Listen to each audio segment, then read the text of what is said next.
ಹೋರಾಟಕ್ಕೆ ಜಯವಾಗಲಿ. ಆಟೋ ಚಾಲಕರ ಹೋರಾಟಕ್ಕೆ ಜಯವಾಗಲಿ.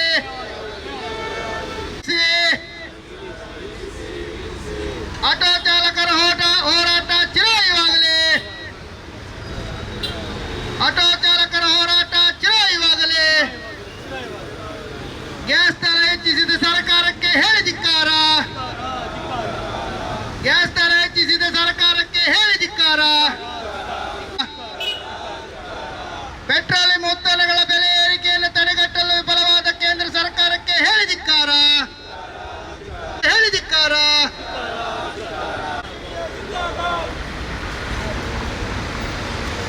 ಇವತ್ತು ನಾವು ಮಂಗಳೂರು ನಗರದಲ್ಲಿ ನಮ್ಮ ಮೂಲ ಉದ್ದೇಶ ಇರುವುದು ಇವತ್ತಿನ ಗ್ಯಾಸ್ ದರ.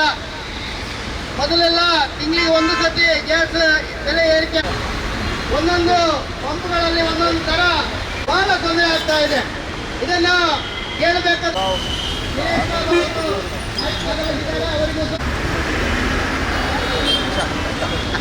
ಜಾವೀದ್ ಅವರು ಆಗಮಿಸಿದ್ದಾರೆ ಮತ್ತು ನಮ್ಮ ಸೆಂಟ್ರಲ್ ರೈಲ್ವೆ LPG CNG ಯಾವುದಕ್ಕೂ ಕೊರತೆ ಇಲ್ಲ. MRPLನಲ್ಲಿ ಉತ್ಪಾದನೆ ಏನು ವ್ಯತ್ಯಾಸ ಆಗಿಲ್ಲ, ಬೇಕಾದಷ್ಟು ಇದೆ ಅನ್ನುವಂಥದ್ದನ್ನು ಒಂದು ಕಡೆ ಹೇಳ್ತಾ ಇದ್ರೆ, ಇನ್ನೊಂದು ಕಡೆಯಲ್ಲಿ ಹೋಟೆಲ್ನಲ್ಲಿ ಹೋದರೆ ದೋಸೆ ಇಲ್ಲ, ಮಸಾಲೆ ದೋಸೆ ಇಲ್ಲ, ಮತ್ತೊಂದಿಲ್ಲ, ಇನ್ನೊಂದಿಲ್ಲ, ಹಲವಾರು ತಿಂಡಿಗಳಿಲ್ಲ, ಬರೇ ಪಲಾವು, ಇಡ್ಲಿ ಇತ್ಯಾದಿ ಮಾತ್ರ ಸಿಗ್ತದೆ. ಕೆಲವು ಹೋಟೆಲ್ಗಳಲ್ಲಿ ಸಾಯಂಕಾಲ 6 ಗಂಟೆ ಆದರೆ ಆಮೇಲೆ ಯಾವುದೂ ಇಲ್ಲ, ಬಾಗಿಲು ಹಾಕಿಬಿಟ್ಟಿದ್ದಾರೆ. ಕೆಲವು ಹೋಟೆಲ್ಗಳ ಆತಿಥ್ಯವರ ಇಲ್ಲವೇ ಇಲ್ಲ.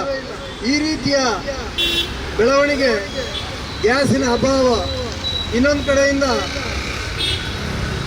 ಭಾರತದಲ್ಲಿ 40 ದಿವಸಗಳಿಗೆ ಬೇಕಾದಷ್ಟು LPG CNG petrol diesel stock ಇದೆ ಅಂತ ಹೇಳಿದರು. ಯುದ್ಧ ಶುರುವಾಗಿ 14 ದಿವಸ ಆಗಬೇಕಾದ್ರೆ 3ನೇ ದಿವಸ ನನಗೆ ನನ್ನ ಮನೆಗೆ ನಾನು LPG ಸಿಲಿಂಡರ್ ತೆಕ್ಕೊಳ್ಳುವಾಗಲೇ 60 ರೂಪಾಯಿ ರೇಟ್ ಜಾಸ್ತಿ ಅಂತ ದರ ಹೆಚ್ಚಿಸಿ ಮನೆಗೆ ಸಪ್ಲೈ ಮಾಡುವಂಥ LPG ಸಿಲಿಂಡರ್ಗೆ 60 ರೂಪಾಯಿ ದರ ಹೆಚ್ಚಿಗೆ ಮಾಡಿದ್ದಾರೆ. ಒಂದು ಕಡೆಯಿಂದ ಯಾವುದೇ ಕೊರತೆ ಇಲ್ಲ, ಮೊದಲಿನ ಹಾಗೆ ಕೊಡ್ತೇವೆ, ದರ ಏರಿಕೆ ಇಲ್ಲ.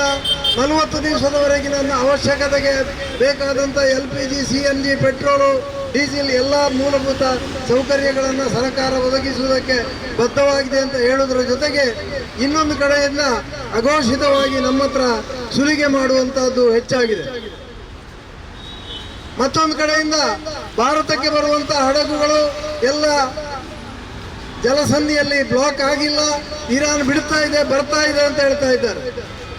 ಎಷ್ಟು ಸತ್ಯ ಎಷ್ಟು ಸುಳ್ಳು ಅಂತ ಗೊತ್ತಿಲ್ಲ. ಯುದ್ಧ ಕಾಲದಲ್ಲಿ ಬಾಯಿಗೆ ಬಂದಾಗೆ ಸುಳ್ಳು ಹೇಳೋದು, ಈ ಟ್ರೋಲ್ ಮಾಡುವಂತಹದ್ದು ನ್ಯೂಸ್ ಕೇಳ್ಕೊಡುವವರ ಒಂದು ಚಾಳಿಯಾಗಿದೆ. ಈ ರೀತಿಯಲ್ಲಿ ಕೃತಕ ಅಭಾವಗಳನ್ನು ಸೃಷ್ಟಿಸಿ ಇವತ್ತು ಪೆಟ್ರೋಲ್ ಪಂಪ್, ಇದು CNG LPG ಗ್ಯಾಸ್ಗಳ ಪಂಪ್ಗಳಲ್ಲಿ ಹೋದರೆ LPGಯ ದರ ಒಂದು ಕಡೆ 6 ರೂಪಾಯಿ, ಒಂದು ಕಡೆ 8 ರೂಪಾಯಿ, ಒಂದು ಕಡೆ 10 ರೂಪಾಯಿ, ಈ ರೀತಿ ಸರಕಾರವೇ ಸರಬರಾಜು ಮಾಡುವ ಬೇರೆ ಬೇರೆ ಕಂಪನಿಗಳ ಅಧೀನದಲ್ಲಿ ಒಂದೇ ದರದಲ್ಲಿ ಮಾರಾಟ ಮಾಡಬೇಕಾದಂಥ LPGಯ ದರ ವಿವಿಧ ರೀತಿಯಲ್ಲಿ ಬೆಲೆ ಏರಿಕೆ ಮಾಡಿ ಕೊಡ್ತಾ ಇರುವಂಥದ್ದು. ದಕ್ಷಿಣ ಕನ್ನಡ ಜಿಲ್ಲೆಯಲ್ಲಿ LPGಗೆ CNGಗೆ ಕೊರತೆ ಇಲ್ಲ ಅಂತ ಹೇಳುವಂಥ ವಿಚಾರವನ್ನು ಹೇಳ್ತಾ ಇರುವ ಜಿಲ್ಲಾಧಿಕಾರಿಗಳ ಗಮನಕ್ಕೆ ಯಾಕೆ ಬರುವುದಿಲ್ಲ? ಇದನ್ನು ನಾವು ಪ್ರಶ್ನೆ ಮಾಡಬೇಕಾಗಿದೆ. ಸರ್ಕಾರ ಇರುವಂತಹದ್ದು ವ್ಯಾಪಾರಸ್ಥರಿಗೆ, LPG CNG ಮಾರಾಟ ಮಾಡುವ ಪಂಪಿನವರಿಗೆ ಅಥವಾ ಪೆಟ್ರೋಲಿಯಂ ಕಂಪನಿಯವರಿಗೆ ಸಿಕ್ಕಾಪಟ್ಟೆ ಬಾಯಿಗೆ ಬಂದಾಗೆ ಸುಲಿಗೆ ಮಾಡುವುದಕ್ಕೆ ಅವಕಾಶ ಕೊಡಲಿಕ್ಕ, ಅಥವಾ ಜನಸಾಮಾನ್ಯರ ನಾಗರಿಕರ ಸೌಲಭ್ಯಗಳನ್ನು, ಮೂಲಭೂತ ಸೌಲಭ್ಯಗಳನ್ನು ಒದಗಿಸುವುದಕ್ಕ, ಅದಕ್ಕೆ ಬೇಕಾದಂಥ ವ್ಯವಸ್ಥೆಯನ್ನು ಮಾಡುವುದಕ್ಕ ಇದನ್ನು ಕೇಳುವ ಜವಾಬ್ದಾರಿ ಇಲ್ವಾ? ಇದನ್ನು ನಾವು ಪ್ರಶ್ನಿಸಬೇಕಾಗಿದೆ. ಇನ್ನು ಇದು ಇಡೀ ಸಮಾಜಕ್ಕೆ ತಟ್ಟಿದ ರೋಗವಾಗಿ ಬಂದಿದೆ. ಯುದ್ಧ ಯಾರಿಗೋ, ಇಲ್ಲಿ ಉಪದ್ರ ಯಾರಿಗೋ, ಇಡೀ ಜಗತ್ತಿಗೆ ಈ ಉಪದ್ರ ಬರ್ತಾ ಇದೆ. ಇಂಥ ಪರಿಸ್ಥಿತಿಯಲ್ಲಿ ನಾವು ಆಟೋ ರಿಕ್ಷಾ ಚಾಲಕರ ಪರಿಸ್ಥಿತಿ ಚಿಂತಾಜನಕ ಆಗಿದೆ. ಒಂದು ಕಡೆಯಿಂದ ಮಂಗಳೂರು ನಗರದ ಜನಸಂಖ್ಯೆಗೆ ಅನುಗುಣವಾಗಿ ಇರಬೇಕಾದ ಆಟೋ ರಿಕ್ಷಾಗಳ ಸಂಖ್ಯೆಗಿಂತ 2 ಪಟ್ಟು ಬ್ಯಾಟ್ರಿ ರಿಕ್ಷಾಗಳು ಬಂದಾದ ಹೊತ್ತಿನಿಂದ ಇವತ್ತು ಇಲ್ಲಿ ರಿಕ್ಷಾಗಳು ಸಂಚರಿಸ್ತಾ ಇವೆ.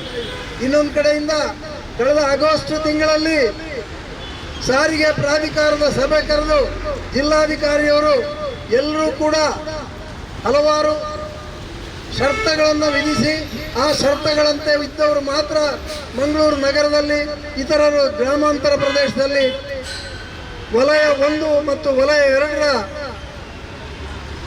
ಏನು ಚಿಹ್ನೆ ಇದೆಯೋ ಅದನ್ನ ಸಾರಿಗೆ ಇಲಾಖೆಯಿಂದ ಹಾಕಿಸಿಕೊಂಡು ಆ ಪ್ರಕಾರ ನಡೆಸಬೇಕು ಅಂತ ಆದೇಶ ಮಾಡಿ ಆಗಸ್ಟ್ ತಿಂಗಳಲ್ಲಿ ಆದೇಶ ಆಗಿದೆ, ಮೀಟಿಂಗ್ ಆಗಿದೆ. ಮುಂದಿನ 10-15 ದಿವಸಗಳಲ್ಲಿ ಆದೇಶ ಆಗಿದೆ.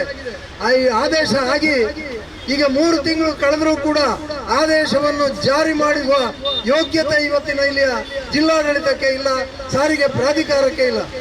ಆದ್ರಿಂದ ಆಟೋ ರಿಕ್ಷಾ ಚಾಲಕರ ಬದುಕನ್ನು ಮೂರಾಬಟ್ಟೆ ಮಾಡಿ ಒಂದು ಮಾತ್ರ ಸಮಾಧಾನಕರ ಸಂಗತಿ ಏನು ಅಂತ ಹೇಳಿದ್ರೆ, ಪೊಲೀಸರು ದಬ್ಬಾಳಿಕೆ ಮಾಡೋದಿಲ್ಲ ರಿಕ್ಷಾದವರ ಮೇಲೆ.